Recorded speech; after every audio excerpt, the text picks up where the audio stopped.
Estás escuchando un episodio especial del HalloWrite, el primer evento literario 100% en formato podcast que celebramos el pasado 31 de octubre del 2021. Hoy escucharás a Beatriz Esteban y a Victoria Álvarez hablando de cómo gestionar la muerte de tus personajes para mantener con vida a tus lectores. Tanto Bea como Victoria son autoras que se caracterizan porque en sus historias siempre está presente la muerte, de una manera u otra. Y a mí no me la hagáis con queso, está en todas, sobre todo Victoria, que con los cementerios tiene un severo problema, ¿no? Todo esto son mentiras y falacias, pero vale. No. Lo de Victoria es que es como, es más muerte. La mía te pilla desprevenida. Pues, como decía Bea, por ejemplo, muerte, no es más obvia, digo, perdón. Sí.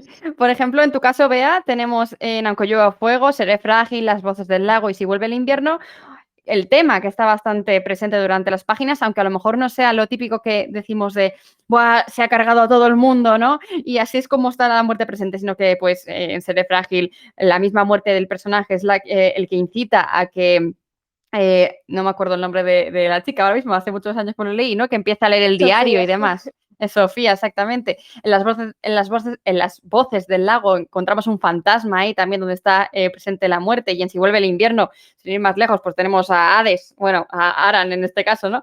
Que hace de dios del inframundo y demás, ¿no? Mientras que Victoria, bueno, ¿qué voy a decir? Y es que todas las lectoras que hemos leído la trilogía Dreaming Spice todavía no hemos perdonado lo que ocurría en sus páginas. Concretamente el final del segundo. Es genial porque es que ese libro tiene ya 6 años y no miento. O sea, cada 2 o 3 días me llega un tuit en plan, te odio.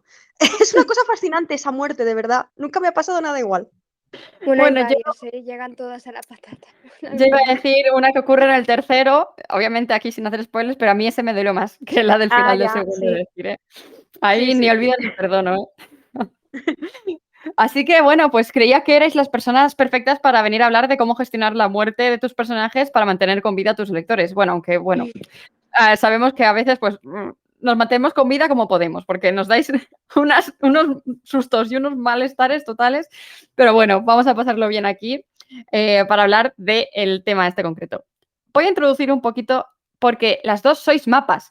O sea, no se me ocurre otra cosa que decir, bueno, voy a traer una brújula y una mapa para poder ahí contrastar, pero no, las dos sois mapas. Por lo tanto, tenéis muy bien planeado desde el principio que van a morir vuestros personajes. ¿Cómo lo hacéis? ¿Cómo planeáis esas muertes? ¿Cómo lo tenéis? Decir, pues mira, es que este es el que va a morir. Pobrecito, aún no lo conoces y ya te lo estás cargando. Contadme un poquito. Pues, Bea, ¿empiezas tú o empiezo yo? Lo que prefieras. Si Me da quieres, igual. Bueno, si quieres empiezo yo, porque me hace gracia lo que dices de mapa. Empiezo yo porque soy la menos mapa de las dos. O sea, Vale, Victoria venga. está en la cúpula, entonces seguro que aprendemos más. Me han dicho hace poco que yo ya he llegado al nivel GPS, en vez de Sí. escritora mapa, escritora GPS. Me gusta mucho. Bueno, me hace gracia porque, claro, como has comentado diciendo eso, yo a lo largo de los años he empezado a estructurar más y mejor, espero, mis novelas. Y sí que es cierto que, por ejemplo, en Aunque llueva fuego hay una muerte de esas que te vienen a denunciar, bastante, que marca bastante, que fue no totalmente improvisada, pero como esa novela fue bastante brújula de por sí, algo que no tenía que suceder, en ese momento vi que necesitaba suceder. Entonces, muy de la mano con esta sensación que me dio, es parecido un poco a la hora de planificar lo que pienso acerca de las diferentes muertes que aparecen en la novela. Porque yo, siempre me acerco al tema de la muerte sabiendo que es un tema delicado, pero que al mismo tiempo nos fascina, entre comillas, porque muchas utilizamos la escritura o bien la literatura y la lectura para comprender un poco mejor el mundo, para sentirnos refugiados, para encontrar respuestas o para entendernos mejor. Y el tema de la muerte es natural que esté presente en muchas novelas. Aquí Victoria y yo somos un ejemplo bastante claro, porque al final es lo único de lo que no tenemos respuestas y que vemos inevitable, incontrolable y que puede llegar en cualquier momento y cambiarte totalmente tu visión del mundo y de la vida. La cosa es que cuando yo escribo tengo el poder de poder elegir en qué momento el impacto que va a tener esa muerte va a hacer más real esta realidad que vivimos en nuestra vida, ¿no? Esta sensación de incontrolabilidad. Bueno, ya me habéis entendido, de falta de control, esta sensación de cambio brutal en los esquemas de lo que era tu vida. Así que cuando es una muerte que pasa como in situ, porque a mí también me gusta mucho jugar con la simbología y las distintas ramas, por decirlo así, de la muerte, porque tú has hablado de... He visitado el Reino de los Muertos en Si vuelve el invierno, he hablado de fantasmas en Las voces del lago, en Seré frágil empieza la novela ya directamente con alguien muriendo que conoces después y luego en las otras novelas hay muertes como a posteriori. Todos estos distintos recursos son así porque cada una de esas muertes, por decirlo así, cumplen una función en la historia. Y ver el impacto, la ausencia que deja después, considerarlo en el contexto de la trama y de los personajes, pues es una de las cosas que me planteo a la hora de escribir. Que aquí estoy hablando todo como muy abstracto porque, claro, hay tantos ejemplos tan diferentes que esas son un poco las cosas en las que pienso, ¿no? Cuando me toca hablar de la muerte en las novelas. Victoria, Victoria. Pues yo estoy de acuerdo con todo lo que ha dicho Bea, además que es que me parece que lo ha expresado genial. Me ha gustado mucho lo que acaba de comentar de que realmente escribimos, al menos en nuestro caso, sé que Bea comparte esto, escribimos para encontrar respuestas muchas veces a preguntas que ni siquiera sabíamos que nos estábamos haciendo hasta el momento en que la historia se va desarrollando, nuestra historia. Y la muerte es la gran incógnita. Entonces, personalmente una cosa que me he dado cuenta, porque me lo han preguntado bastante en presentaciones, de que a la gente le sorprende mucho de mí, es que es la cosa que más miedo me da en el mundo. Es decir, yo tengo esa fama de despiadada que no sé de dónde viene, pero bueno, de matar personajes que luego nadie se lo cree cuando lo digo. O sea, las únicas crisis así, no sé cómo decirlo, existenciales que he tenido yo en mi vida han sido precisamente por pensar en la muerte. Es una cosa que, o sea, que me sobrepasa, entiendo que forma parte de la naturaleza humana. O sea, sentirse sobrepasada por esa incógnita. Y en parte, y en parte también escribo sobre ese tema por eso, por intentar encontrar respuestas o intentar, no sé, crear como una especie de, como una manera de encajar eso que me sobrepasa en mi manera de entender el mundo. Yo esto lo noté sobre todo pues, con la primera novela que publiqué, que no fue la primera que escribí, con Hojas de Dedalera, en la cual la muerte está muy presente. Es decir, la protagonista es medium, contacta con espíritus, ella misma tiene una enfermedad que sabe que tiene un pie puesto en el umbral de la muerte siempre, vive en un cementerio de pequeña, duerme en un ataúd porque no tiene una cama, es decir, la muerte estaba omnipresente. Y es que precisamente yo Hojas de Dedalera lo escribí justo el año que murió mi abuelo, que fue una muerte que a mí me impactó mucho, porque fue la primera, digamos, que me pilló ya en un momento como más maduro, más racional, y yo sé que muchas de mis reflexiones en cuanto al tema están presentes en esa novela. Y sobre la otra cosa que nos preguntabas, Laura, sobre lo del tema de cómo gestionamos la muerte de los personajes siendo mapas las dos, yo en mi caso es que las tengo claras desde el primer momento, pero desde una etapa muy, muy temprana de la planificación. Yo normalmente planifico mis novelas un año, a veces incluso 2 años antes de escribirlas. O sea, por ejemplo, La Conjura de Aramat es que la tenía planificada desde año y medio, 2 años, pero planificada a nivel escaleta de 5 o 6 páginas de lo que ocurre en cada capítulo. Entonces la tenía planificadísima años antes de ponerme a escribirla. Entonces, las muertes para mí son muy importantes desde un punto de vista emocional en la novela, en las novelas en general.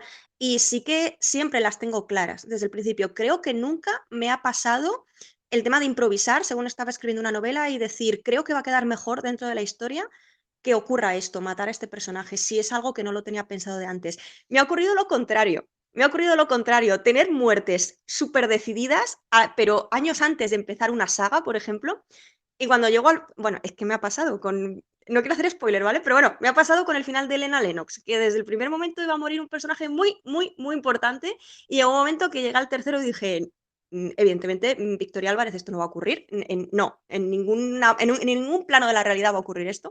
Así que al final ahí retrocedí y no ocurrió eso. Entonces creo que es, bueno, y también me está pasando con el segundo de Gayatra. Había un personaje, no es de los más importantes, pero bueno, es importante a su modo. Yo tenía su muerte planificada desde hacía como un par de años, pero al final no voy a matar a ese personaje, pero precisamente porque me parecía que quedaba como muy de mártir y me parecía que era mejor darle un giro y que cambiara muchísimo el personaje a partir de ahí. Y personalmente me gusta el cambio. O sea que yo en mi caso solamente cambio de opinión para indultar, lo cual, bueno, espero que diga algo bueno de mí eso.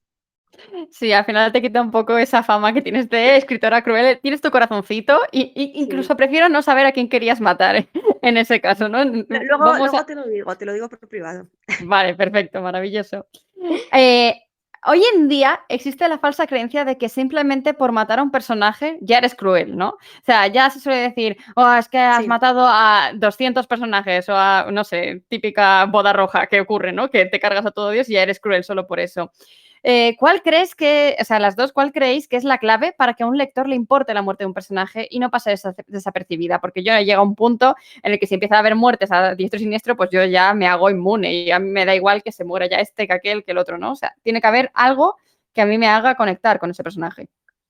Mm. ¿Quieres empezar toda Victoria?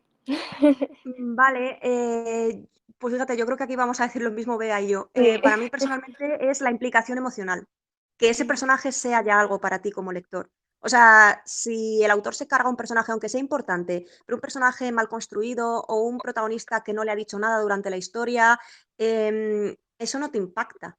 Quiero decir, te da un poco igual. Yo creo que lo que se dice muchas veces de que los lectores se quejan de las muertes, yo creo de que es más bien el tema de que es que el lector no es tonto y se da cuenta de cuando un autor ha despachado a un personaje o a unos personajes simplemente por crear efecto dramático. Ujú. Y eso a mí personalmente me parece muy barato. Quiero decir, eso se hace muchas veces. Pero es como, vale, voy a hacer esto simplemente porque va a añadir morbo a este capítulo en concreto y la gente va a decir, ¡hala, qué fuerte! Hombre, a ver, eres libre de hacerlo. Pero no sé, yo personalmente en mi caso, cuando eso ocurre, si es un personaje que no me aporta nada, es que realmente esa muerte pasa por mí a nivel emocional sin pena ni gloria. En cambio, cuando es un personaje que le has acompañado durante toda la historia, que lo entiendes, que está bien construido y además algo muy importante en mi caso, que la muerte tenga un valor instrumental, es decir, narrativo, que la muerte aporte Mm. algo a la historia, que no sea simplemente me lo quito encima de un plumazo. No, es que eso a mí me ha pasado con personajes que me encantaban y que de repente en la ficción que estaba leyendo o viendo en una serie o lo que sea, se los cargaban, pero en plan de manera súper gratuita. Y a mí eso me molesta más que el hecho de que los maten. O sea, que los maten de manera que no es gloriosa, que no aporta nada, que no pega con la construcción del personaje. A mí eso es lo que me decepciona, desde el punto de vista de lectora, que no que me parece un recurso fácil. Pero en cambio, es que hay otros casos en los cuales la muerte de los personajes, como digo, desde un punto de vista narrativo, redondea y completa al personaje y le da coherencia final. O sea, a ver, por ejemplo, pues una de mis obras literarias favoritas, Cyrano de Bergerac, ¿vale? No sé si lo habéis leído o habéis visto alguna de las adaptaciones. La muerte de Cyrano de Bergerac es de las cosas más gloriosas. O sea, yo nunca he llorado tanto, pero no de tristeza, sino de bonito. O sea, de decir, no me lo puedo creer esto que estoy leyendo. Es una pasada. Cómo completa el personaje. O sea, además, la dignidad con la que está escrito, o sea, esos últimos momentos del personaje es una pasada. O, por ejemplo, en Los Miserables, la muerte de Jean Valjean. El contraste, por ejemplo, entre la muerte de Jean Valjean y la de Javert, que también tiene todo el sentido narrativo del mundo, la muerte de Javert, si tú estás viendo la evolución del personaje. O sea, es un personaje que ha basado toda su personalidad en su sistema de valores, su dicotomía entre esto está bien y esto está mal, y yo tengo clarísimo lo que es el bien y es el mal, y de repente le explota la cabeza al final del libro cuando se da cuenta de que un expresidiario es un personaje que es buena persona. Entonces se da cuenta de que no puede seguir adelante en el mundo tal y como ha descubierto que es, y en vez de adaptarse, decide quitarse del medio. O sea, ¿entendéis a qué me refiero con lo de que aporta algo a nivel narrativo, que tiene sentido? En cambio, simplemente despacho a este personaje porque me sobra o porque quiero que impacte. Es que, insisto, es que eso el lector lo nota enseguida y la impresión que deja es muy agridulce porque no ha aportado nada realmente. Mm. Jo, es que has dicho todo lo que estaba pasando por mi cabeza. O sea, por una parte es tanto lo que dices tú de que para que te importe el personaje tienes que conocerlo, tienes que haber tenido esa implicación emocional de la que hablabas tú. Para eso se utilizan mucho los recursos de entender qué es lo que quiere, qué es lo que necesita. Como muchas veces la muerte además es más dolorosa todavía, creo que de ahí viene lo de cruel, cuando ocurre sin que... Porque hay veces que es lo que estaba pensando con lo que decías, que cumple un propósito súper claro, en plan, cuando es una novela de redención o cuando se produce un sacrificio muy noble, ahí cumple un propósito muy claro, pero también nos encontramos muertes que también pueden resultar dolorosas pero entendibles cuando vemos que algo se deja a mitad que alguien no debería haber pasado esa muerte y ocurre y es Sí, dolorosa porque sabías, que esperabas más, o sea, esperabas que estuviera ahí. Buah, Victoria, estoy pensando en un ejemplo muy concreto que has dicho antes de que a mí me destrozó precisamente por eso, porque lo visualizabas en tu futuro y de pronto ya no estaba, en tu futuro de la novela. Pero es que esto es lo sí, que ocurre al final en la vida real también, que el sí, duelo sí, sí. también se pasa por todas las promesas que nos han cumplido y eso es lo que hace que le importa también al lector. Y para que no sea gratuito, que esto también es lo que comentabas tú, que no sea simplemente me ha dado por matar a alguien, por una parte tiene que ser coherente con la situación, el entorno, la ambientación, em, porque es un poco lo que decía yo antes, de que de verdad la muerte no avisa y hay novelas, o sea, y en las novelas también es natural que aparezca. A veces necesitamos no leer de estas cosas, pero a veces también ocurren y está bien leerlas si son coherentes dentro del contexto. Y para que sean coherentes, creo que también es muy importante, que también has tocado esto tu Victoria, el después, la ausencia que queda después y cómo, o sea, lo has tocado sobre todo hablando de esa instrumentalidad, de lo que significa la muerte de ese personaje, pero creo que también ayuda a que se empatice más el lector el darse cuenta de que tiene una repercusión, una consecuencia que de pronto este personaje ya no esté, que afecta tanto a los personajes o a los objetivos o a la manera de ver el mundo, o sea, los objetivos de los protagonistas que siguen ahí, que se recuerda su ausencia. Esas son las cosas que simplemente no se hace como si no hubiera pasado nada y seguimos con la aventura hacia adelante. Porque creo que muchas veces cuando ocurre eso es precisamente cuando el lector se queja de que se ha matado por matar. Porque obviamente es como, va, nos deshacemos de esta persona y seguimos adelante. A ver si crea un poco de dramatismo, pero solo durante 2 páginas y luego ya nos Sí, sí. olvidamos.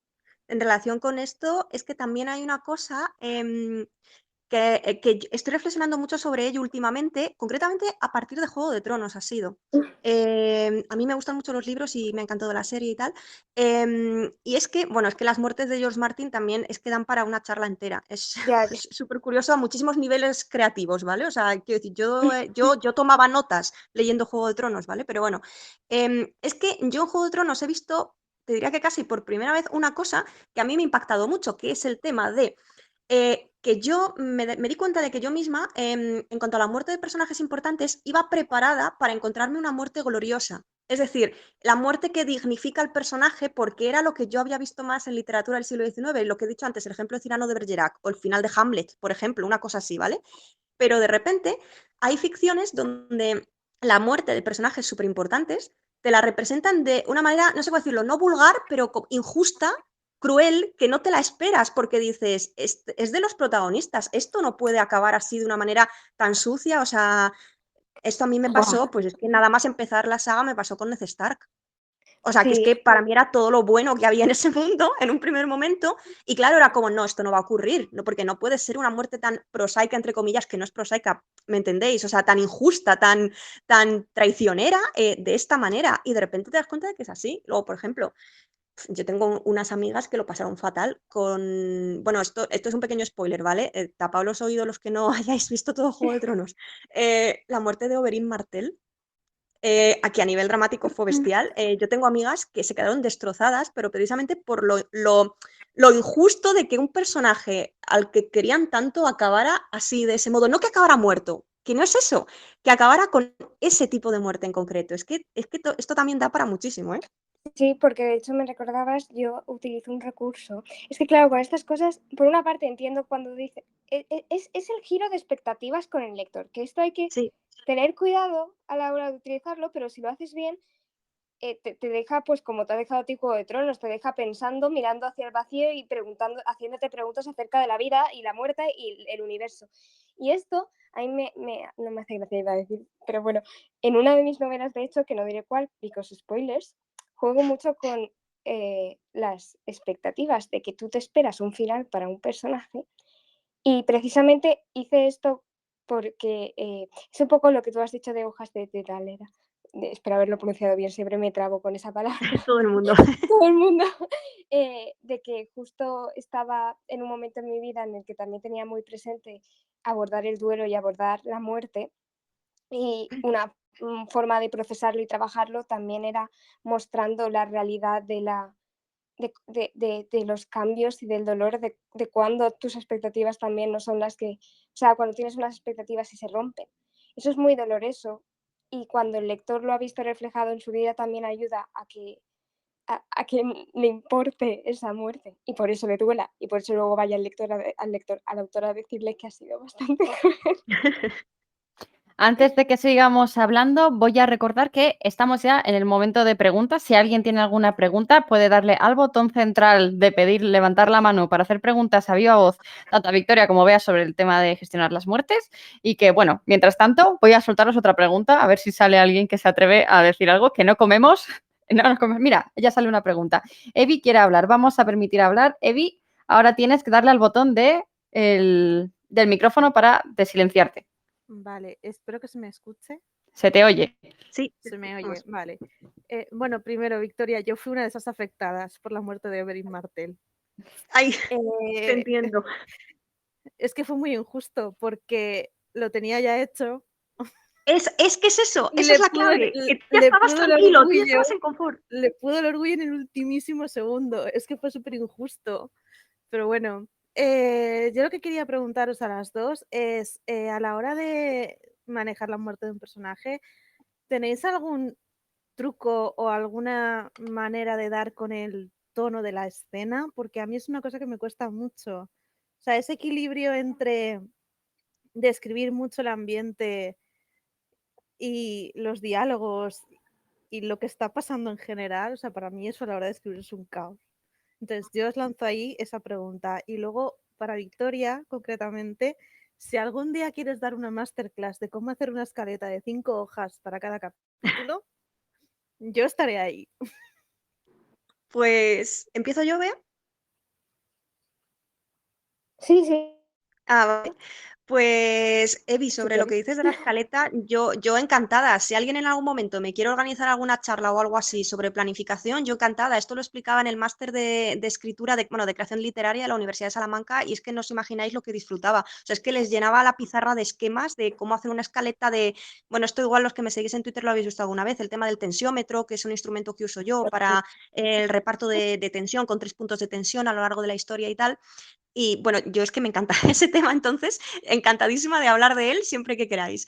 Tienes la academia abierta para ti, ¿eh? Cuando quieras. Yo, pues allá voy, encantada. Pues sobre lo que comentaba Evi de cómo prepararnos para las muertes de los personajes, a ver, yo lo que hago es dejarlas para el final de la historia. Claro, esto para una persona normal no tiene misterio, pero como yo escribo en desorden, que esto igual me lo habéis escuchado alguna vez o me lo habéis leído en Twitter, como soy tan mapa y tengo escaleta hipercerrada con una descripción de varios párrafos de lo que ocurre en cada capítulo, yo es que escribo en desorden. O sea, normalmente empiezo los primeros capítulos seguidos para coger el tono de la historia, pero luego hay un momento en el que empiezo a saltar. O sea, por ejemplo, ahora en Gayatra eso me viene muy bien, porque como tiene 3 ambientaciones, que es la de Aramat, la de Cameroz y la de Lial, pues voy saltando de una a otra y no tengo ningún problema. Entonces, claro, voy saltando, pero sí que es cierto que cuando hay muertes importantes las suelo dejar no tanto al final del manuscrito, sino al final de la evolución del propio personaje, para poder captarlo ya con todos sus matices, para poder conocerle mejor y entender eso que supondría para él. O sea, yo, por ejemplo, a ver, os pongo un ejemplo. De todas las muertes que yo he escrito en mi vida, que ya son 13, con el que estoy ahora creo que es mi libro número 14, publicado.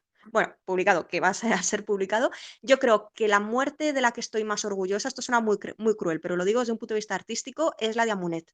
O sea, me encanta. Trabajé muchísimo en esa muerte, pero muchísimo. Es algo que es que realmente se sabía desde el primer momento, es decir, Amunet está muerta desde la sinopsis. O sea, está viva en su línea temporal, que es el Antiguo Egipto, pero está muerta, es un fantasma atrapado dentro de su tumba en la línea de la época de Napoleón. Entonces tú ya sabes que está muerta. Lo que pasa es que estás leyendo todo el libro, alternando las 2 líneas temporales, esperando al momento en el que se muera. Y ahí estaba la gran incógnita, cómo iba a ser la muerte de Amunet. Y eso fue justo el último que escribí del libro, porque quería que quedara bonito dentro de lo que es. Y bueno, lloré a mares. Es que solamente, bueno, no lloré tanto. Una vez que lloré también muchísimo fue con la famosa muerte del final de Contra la fuerza del viento. Pero con la de Amunet lloré, pero a mares, que mi marido estaba como, ¿estás bien? Y yo, no. No lo estoy, la verdad es que no. Pero bueno, yo de esa estoy muy orgullosa y creo que hice bien dejándola para el final, sobre todo porque Amunet, siendo la protagonista, fue un personaje que me costó muchísimo comprender y manejar y me costó muchísimo entenderla hasta que ya por fin la capté y la entendí con todos los matices y entonces esa muerte con todo lo que implica para ella a nivel espiritual, tenía que dejarla para el momento en el que fuéramos viejas amigas ya y la conociera bien. Buah, es que lo escribiste muy bonito y es verdad que el tema de conocer lo suficiente al personaje como para poderle darle una despedida es muy importante. Yo aquí es que siento que no tengo nada más que añadir así que pueda ser útil, porque cuando se ha planteado la pregunta, pues todo lo que pensaba era un poco, depende de la escena, depende de quién la esté narrando, depende de cómo esté sucediendo, pero claro, en el momento tú piensas en qué cosas sentirías y en qué te fijarías tú. Creo que los detalles tienen una capacidad tremenda para despertar sensaciones y para crear ese ambiente que decía. Depende del ambiente que quieras crear. Si es algo rápido, o sea, si es una muerte rápida y entonces estás en shock, pues habrá mucha confusión, mucha duda, mucho ver el mundo fragmentado y darte cuenta a trozos y a cuentagotas de lo que ha ocurrido. Si es una despedida más larga, será todo más pausado, habrá mucha más introspección, mucho recuerdo. Si quieres hacer esto una vez una editora mía lo llamó el recurso de crepúsculo, de ¿por qué no se pone a recordar cositas justo en ese momento para empezar a despedirse? Yo no sé si en Crepúsculo, ahora no me acuerdo, hace un montón que las vi, pero era un poco hurgar en la herida en el momento en el que está ocurriendo, que eso, bueno, para una novela que tiene ese tinte y esa ambientación y buscas esa atmósfera en concreto, pues también más melancólica, más tal, pues también va bien. Y eso es lo que se me ocurría añadir. Bueno, tenemos otra pregunta de Irene. Irene, te voy a dar paso para hablar y le tienes que dar al botoncito del micrófono para que se te escuche. ¿Se me oye? Sí, Hola, hola. sí, Se te te oye, se te oye. escuchamos. Ah, vale, es que no ando bien de cobertura, digo, no sé si me veis. Bueno, voy a la pregunta, perdón. A ver, ¿cómo? Esto es una duda de que no sé si lo habéis respondido bien o no, o sea, si le habéis tratado, pero bueno, ¿cómo haríais vosotras para que una muerte de un personaje secundario fuera muy significativa para el personaje principal? Para un personaje que Eh, no se conoce tan, que el lector no le conoce tanto, para que yo fuese creo significativa para el lector. Yo creo que justo lo que acaba de comentar Bea, el tema de recordar, Sí. de que el personaje principal vaya recordando cosas de ese personaje secundario. Esto personalmente creo que funciona muy bien cuando el lector sabe que el secundario ha muerto, pero el principal no, porque duele aún más. No sé si me explico. Cuando tú sabes que ha muerto, pero el personaje principal cree que sigue vivo y entonces se acuerda de ese personaje por el que siente cariño y Ay, piensa cuando vuelva a casa, es que lo estoy haciendo ahora mismo eso en Gayatra 2. O sea, casi al final de la conjura de Aramat, del primero de Gayatra, muere un personaje que no es secundario, ¿vale? Que era principal en el primer libro. Muere un personaje. Y claro, en el segundo, una de las protagonistas no sabe que ha muerto. Y entonces está durante todo el libro, hasta que se entera, porque está en otro lugar, pensando, cuando vuelva a casa hablaré con este personaje, pero cosas, pensamientos como mm, súper random, cortitos, de ver tal cosa y pensar, uy, esto a X personaje le iba a encantar, a ver si me acuerdo de contárselo cuando volvamos a vernos, cosas así de ese tipo. Yo personalmente lo siento como si me echara sal a mí misma en una herida cada vez que escribo alguno de esos pequeños comentarios. Entonces creo que eso va a doler sí, bastante, pero es que precisamente creo que eso es muy realista, porque muchas veces eso nos pasa, o sea, hay cosas de la vida para las cuales no estamos preparados y el palo emocional que va a ser para el personaje descubrir eso en cierto momento de la trama, pues es muy parecido a cómo nos hemos sentido muchas veces con la vida y la sensación de injusticia y de esto no puede ocurrir porque no tiene sentido que ocurra en mi concepción del mundo y sin embargo ocurren ese tipo de cosas. Ya hemos acabado el tiempo de la charla de todas maneras, así que bueno, chicas, muchas gracias por veniros al Hello Bright. Espero que lo hayáis pasado bien y Sí, ha sido un que placer. y pues nada, que muchas gracias por venir. Creo que a Bea la hemos perdido de momento. No sé si... La he escuchado de Sí. momento, ya ha desaparecido, pero bueno, no pasa nada, Bea, nos despedimos por ti. Nada, que os espero que ¿Se paséis me un buen oye? No Halloween. lo sé. Ahora Ahora sí, sí, ahora Bea, sí. has vuelto. Es como si Bueno, estuviéramos contactando contigo con una ouija o algo así. Bea, estás ahí. Bea, Ah, manifiéstate. vale, pues que muchas gracias a ti, Laura. Espero que hayas disfrutado de este episodio del Hallowrite y te recomiendo que si no quieres perderte otros episodios especiales de literatura juvenil para escritores, nos sigas en redes sociales. Por el momento, te deseo un feliz Halloween con retraso.